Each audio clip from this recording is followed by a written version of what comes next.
जय हिंद। मैं नीरज मेहता आप सबका स्वागत करता हूं आज के एक नई वीडियो में। और आज की इस वीडियो में हम बात करेंगे कि अगर आप बिहार से हैं और आप बिहार से ऑनलाइन के माध्यम से ईडब्ल्यूएस प्रमाण पत्र बनाना चाहते हैं तो सबसे पहले आपको ऑनलाइन अप्लाई करना होगा। उसके बाद जो है आपका ऑनलाइन अप्लाई करने के बाद जो है ब्लॉक से वेरीफाई कराना होता है।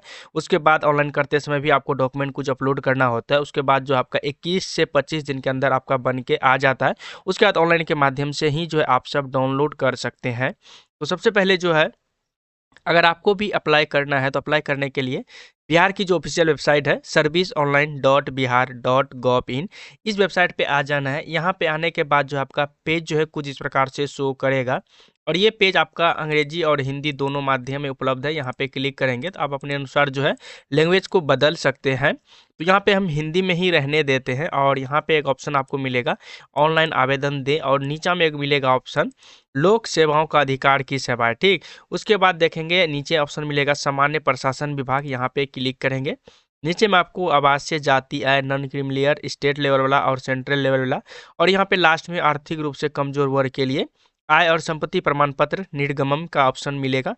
यहाँ पे आप क्लिक करेंगे, इसी को ईडब्ल्यूएस सर्टिफिकेट बोला जाता है। और यहाँ पे अगर आप फर्स्ट टाइम आप अप्लाई कर रहे हैं तो आपको अंचल स्तर पे ही क्लिक करना होगा और यहाँ पे क्लिक करने के बाद आपके सामने जो है इस तरीका से एक पेज ओपन होगा जो कि फॉर्म को फिलअप करना है और सबमिट करना है डॉक्यूमेंट अटैच के साथ। और सबमिट होने के बाद आपको रिसीविंग मिलेगा। उसके बाद जो है आगे का प्रोसेस जो भी होगा हम पूरा जानकारी इस वीडियो में देंगे। तो आपका यहाँ पे शो कर रहा है जैसे कि देख पाएंगे आर्थिक रूप से कमजोर वर्ग का प्रमाण पत्र हेतु आवेदन पत्र। और यहाँ पे सबसे पहले जो है आवेदक का विवरण यहाँ पे फिल करना होगा। और यहाँ पे जैसे कि देख पाएंगे आपका जो आपका जब अप्लाई करेंगे उसके बाद आपका जो सर्टिफिकेट होगा जो बन के आएगा ऑनलाइन के माध्यम से वो सर्टिफिकेट का जो लैंग्वेज रहेगा लिखावट रहेगा उसमें अब हिंदी में चाहते हैं या अंग्रेजी में चाहते हैं। अगर हिंदी में चाहते हैं तो हिंदी को सिलेक्ट करेंगे, अंग्रेजी में चाहते हैं तो अंग्रेजी को यहाँ पे सिलेक्ट करेंगे। आप अपने अनुसार यहाँ पे सिलेक्ट करेंगे। जेंडर क्या है आप अपने अनुसार यहाँ पे सिलेक्ट करेंगे। अभिवादन अगर देना चाहते हैं तो रखेंगे, अन्यथा यहाँ पे कुछ नहीं रखेंगे। उसके बाद आपको अपना नाम यहाँ पे फिल करना होगा और यहाँ पे ध्यान रखेंगे जैसे नाम फिल करेंगे स्पेस पे क्लिक करेंगे ऑटोमेटिक इस साइड में आपका हिंदी में हो जाएगा। और ऐसा आपका तभी होगा जब आप लैपटॉप से या फिर जो है कंप्यूटर से अप्लाई करेंगे तभी आपका अंग्रेजी से हिंदी होगा। लेकिन अगर मोबाइल से आप अप्लाई कर रहे हैं तो आपको यहाँ पे भी नाम फिल करना होगा और यहाँ पे भी हिंदी में नाम फिल करना होगा। उसके बाद यहाँ पे आपको अपना डेट ऑफ बर्थ सेलेक्ट कर लेना है आप अपने आधार कार्ड के अनुसार। और यहाँ पे देख पाएंगे कि आधार नंबर का ऑप्शन देखने को मिल रहा होगा।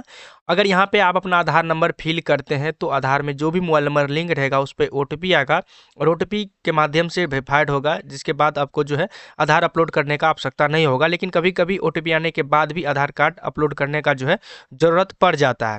ये बात आपको ध्यान रखना होगा। ठीक, उसके बाद जो है आपको नीचे की तरफ आना होगा। यहाँ पे हम आधार नंबर फिल नहीं कर रहे हैं बल्कि हम आधार कार्ड का दोनों साइड का जो है आधार कार्ड स्कैनिंग करके उसमें सिग्नेचर करके हम डायरेक्ट अपलोड कर देंगे। नीचे की तरफ आएंगे, यहाँ पे आवासीय पता आपसे पूछा जाएगा। अब अपना जो है यहाँ पे स्टेट को सिलेक्ट करेंगे। ये बिहार की ऑफिशियल वेबसाइट है इसीलिए जो यहाँ पे सिर्फ और सिर्फ बिहार का ही ऑप्शन आपको मिलेगा। अब अपना अनुसार जो यहाँ पे अपना डिस्ट्रिक्ट को सिलेक्ट करेंगे। उसके बाद नीचे की तरफ आएंगे, यहाँ पे आपको अपना जो भी अनुमंडल है अनुमंडल को सिलेक्ट करेंगे। नीचे की तरफ आने के बाद जो आपको ये बताया जाएगा कि आपका जो ये घर है ग्राम पंचायत में है, नगर परिषद में है, नगर निगम या फिर नगर पंचायत में है, जिसके अंतर्गत आता होगा उस पर क्लिक करेंगे और यहाँ पे वार्ड नंबर आपको फिल करना है। और नीचे की तरफ यहाँ पे आपका पंचायत का नाम यहाँ पे शो कर देगा, यहाँ पे क्लिक करके आपको सिलेक्ट कर लेना है। उसके बाद यहाँ पे गांव का नाम लिखेंगे और यहाँ पे जो है पोस्ट लिखेंगे। यहाँ पे ध्यान रखेंगे कि यहाँ पे अंग्रेजी अगर सिलेक्ट करते हैं तो यहाँ पे कोशिश करें कि तो यहाँ पे नाम लिखने के बाद स्पेस पे क्लिक करने के बाद जो है आपका हिंदी में हो जाएगा। तो आप स्पेस पे क्लिक नहीं करेंगे बल्कि आपको अंग्रेजी में ही यहाँ पे फिल करना होगा। अगर हिंदी में फिल करेंगे तो आपको फिर जो है हिंदी में ही आपका बन के आएगा। यहाँ डाकघर लिखेंगे, आपका जो भी थाना आ रहा है थाना को सिलेक्ट करेंगे, पिन कोड सिलेक्ट करेंगे या होल्डिंग नंबर सर्कल नंबर को यहाँ पे ब्लैंक छोड़ देंगे। अगर आपको पता है तो फिल करेंगे।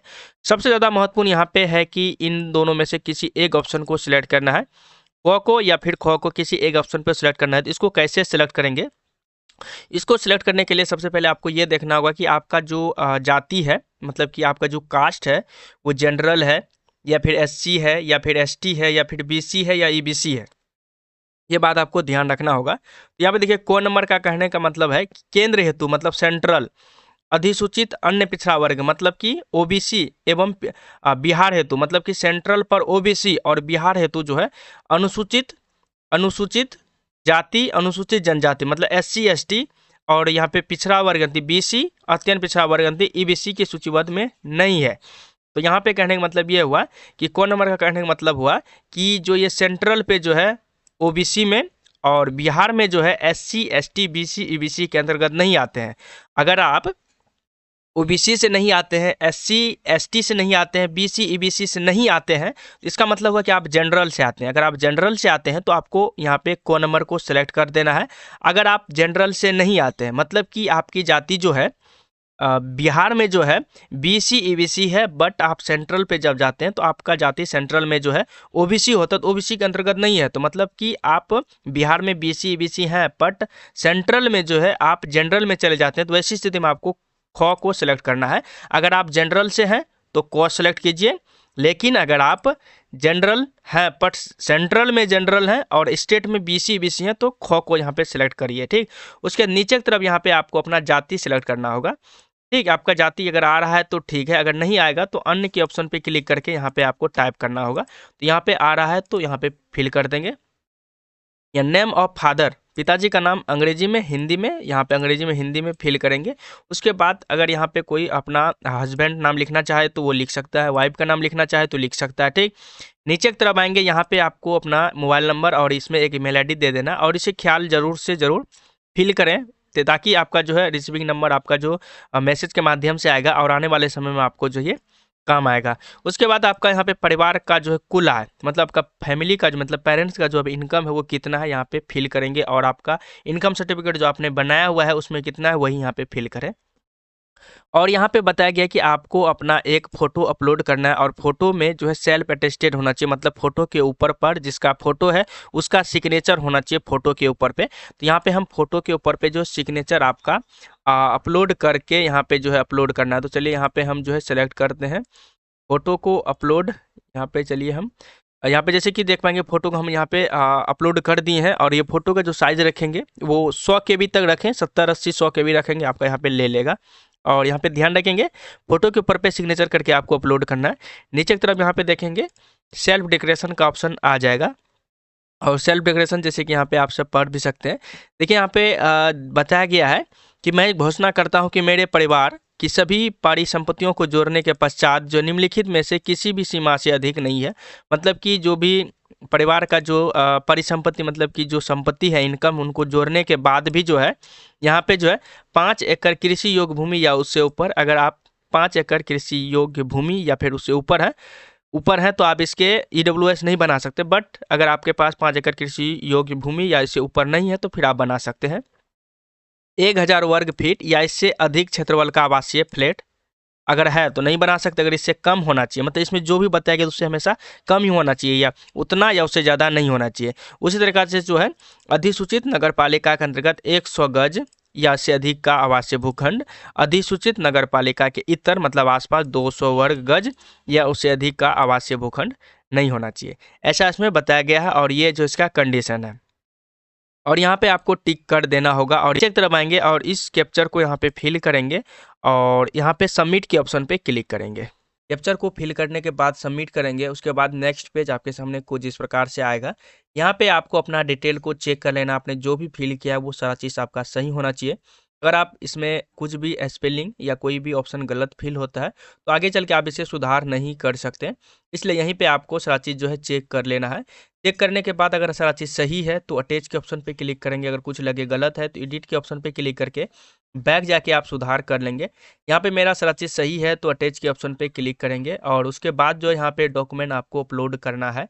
अगर आप यहाँ पे सबसे पहले डॉक्यूमेंट में आपको ऑप्शन जैसे कि मिल जाएगा, तो यहाँ पे हम आधार कार्ड को अपलोड करने वाले हैं, और ये जो साइज़ रखेंगे आप 200 KB तक आपका जो होना चाहिए। ठीक, और 200 KB, और ये जो जेपीजी जेपीईजी या पीएनजी पीडीएफ में आप अपलोड कर सकते हैं आधार कार्ड, और आधार कार्ड का दोनों साइड का आप जो है स्कैनिंग करके उसके बाद जो है आप सिग्नेचर करके जो है यहाँ पे अपलोड करें। अगर आप इससे पहले कभी अगर आपने ईडब्ल्यूएस बनाया है तो आधार के साथ जो है अपलोड करके आप मतलब एक ही साथ जो आधार का भी और ईडब्ल्यूएस का भी एक ही साथ जो है अटैच करके यहाँ पे अपलोड कर दें। तो चलिए यहाँ पे हम क्लिक करते हैं।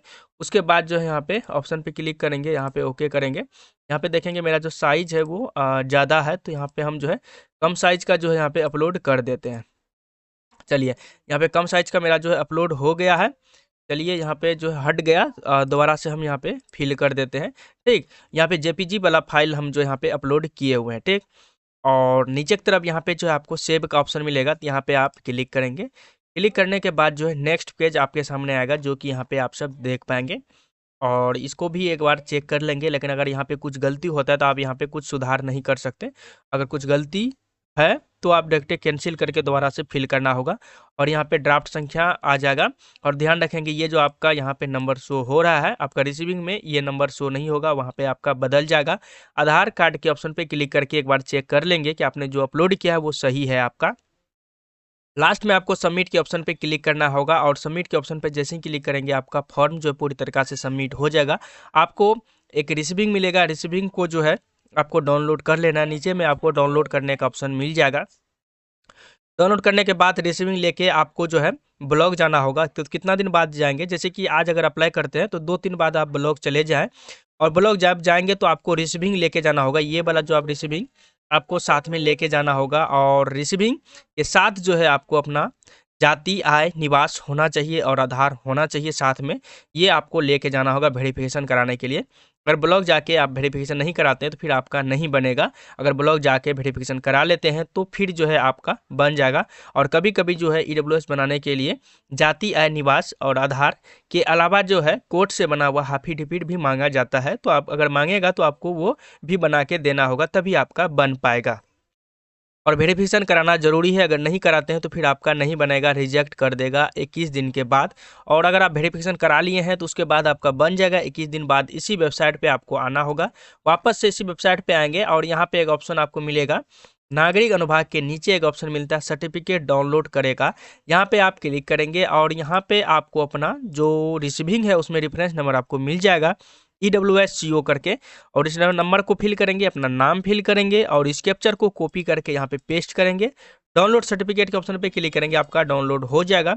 या फिर कभी कभी डायरेक्ट डाउनलोड नहीं होता है, इसके बाद एक और पेज आता है जिसमें आपको सिर्फ और सिर्फ रिसीविंग नंबर और कैप्चर फिल करके डाउनलोड पे क्लिक करेंगे, आपका डाउनलोड हो जाएगा। इस प्रकार से आप अप्लाई कर सकते हैं और ब्लॉक में जाके आपको वेरिफिकेशन कराना जरूरी है, नहीं कराएंगे तो फिर आपका नहीं बनेगा, रिजेक्ट कर देगा। और अगर वेरिफिकेशन करा लेते हैं तो उसके बाद इसी वेबसाइट के माध्यम से 21 दिन बाद जो है आपका डाउनलोड हो जाएगा। डाउनलोड करते समय आपको अगर नॉट जनरेट का ऑप्शन शो करे तो मतलब समझ जाइए कि आपका अभी तक नहीं बना है। अगर नॉट जनरेट शो हो रहा है तो इसका मतलब यही होता है। अगर मिसमैच शो करे तो इसका मतलब है कि आपका रेफरेंस नंबर या फिर नाम में कुछ ना कुछ जो है गलती है, इसलिए मिसमैच का ऑप्शन आ रहा है। उसके बाद जो है आप डाउनलोड कर लेंगे, अपने कामों में यूज कर सकते हैं। और उसके बाद जो अगर आपका ब्लॉक लेवल का बन जाता है तो सेम उसी प्रोसेस से जो है आप यहाँ पे एसडीओ लेवल पे अप्लाई कर देंगे। उसके बाद एसडीओ लेवल पे जब आप अप्लाई करेंगे तो एसडीओ लेवल पे जो है मतलब कि एसडीओ ऑफिस जाके वेरिफिकेशन नहीं कराना होता है, बल्कि आरओ लेवल का बना हुआ सर्टिफिकेट अपलोड करना होता है और आधार कार्ड अपलोड करना होता है और ऑनलाइन बन के 21 दिन बाद तक में जो है आ जाता है। अगर अनुमंडल आपका बन जाता है तो उसके बाद फिर जिला स्तर पे आप अप्लाई करेंगे, प्रोसेस सेम है। और जिला स्तर पे जो है आपको एसडीओ लेवल वाला जो है प्रमाण पत्र अपलोड करना होता है और आधार कार्ड अपलोड करना होता है, बल्कि जिला स्तर पे कोई जाने की आवश्यकता नहीं होता, आपका ऑनलाइन के माध्यम से ही अपने आप बन के आ जाता है। तो ये था प्रोसेस ईडब्ल्यूएस प्रमाण पत्र बनाने का और डाउनलोड करने का। तो उम्मीद है कि ये वीडियो आप को पसंद आया होगा और वीडियो को लास्ट तक देखने के लिए धन्यवाद, थैंक यू सो मच। मिलते हैं नेक्स्ट वीडियो में, तब तक के लिए जय हिंद और जय भारत।